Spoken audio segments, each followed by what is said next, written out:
Today, we're taking a look at the Nike Air Jordan 1 Couture.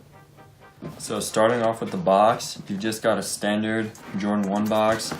Got these big red Nike with the swoosh logos, matte finish everywhere. It says Air Jordan 1 on that side, and a little bit of a blurb.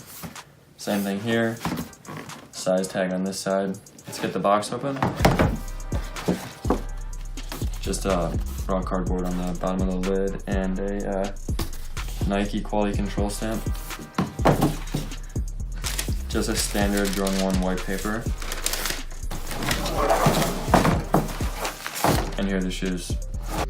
So here's the shoe itself, and right off the bat, one thing that's very obvious is the midsole. It's not at all like a normal Jordan 1 midsole. It's a very yellow color.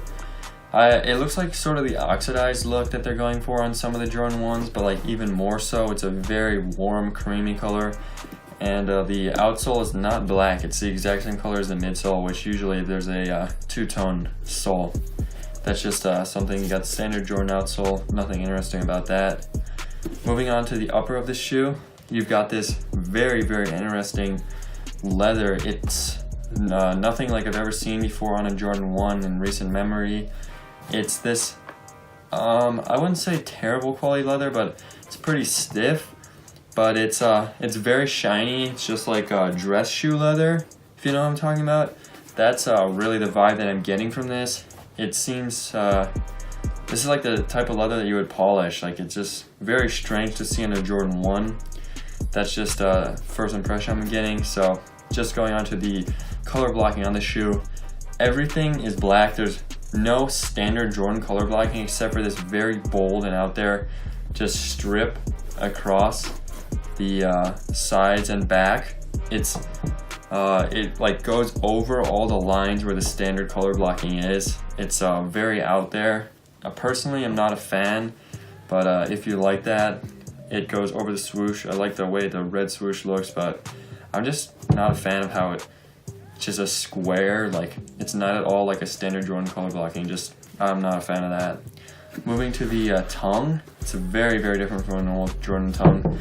You've got the leather on the tongue, which is very nice. The retail price is like $175, I believe, which is $15 over normal $160.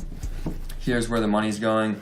Sometimes it's like a little bit more expensive with no reasoning, but you've got a huge amount of more leather over normally. You've got a nylon tongue, so the tongue has no padding in it, or there's very, very thin padding. You've got the nylon on the back.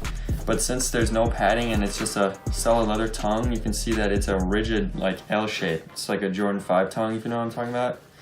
And the Nike Air piece right here is leather, like on the Rookie of the Year ones. Very nice quality detail. And it's got this red embossed, that's also glossy red Nike Air. I like that detail. Moving on to the interior.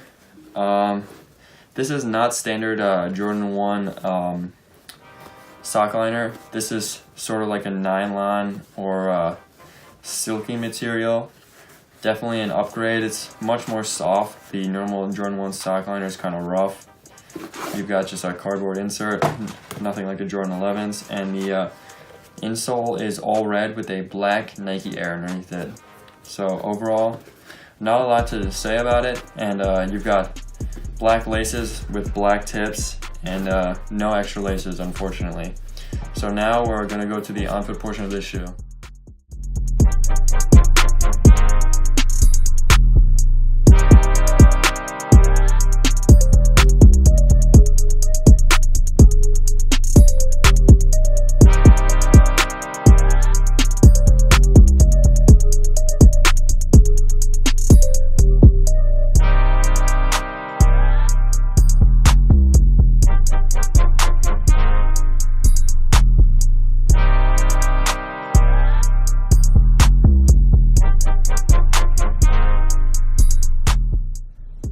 Moving on to the review portion of this shoe, one thing I forgot to mention in the overview is that the sort of weaving of the fabric of the laces is different than a normal Jordan 1. It's like the drawstrings on a Nike hoodie. It's like literally the exact same thing.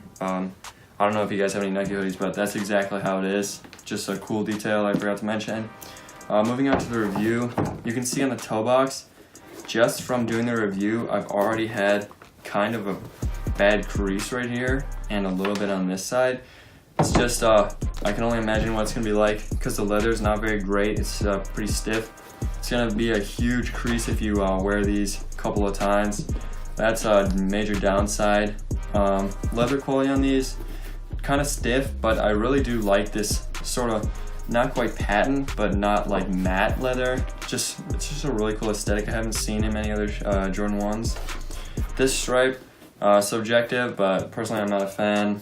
I do really like how the whole tongue and this tab right here is leather. Just screams like quality, and even though it's not great leather, just looks really nice. Just a cool aesthetic for all leather Jordan 1. The laces are a nice thing. Insole is kind of cool. Outsole, not much to say about that.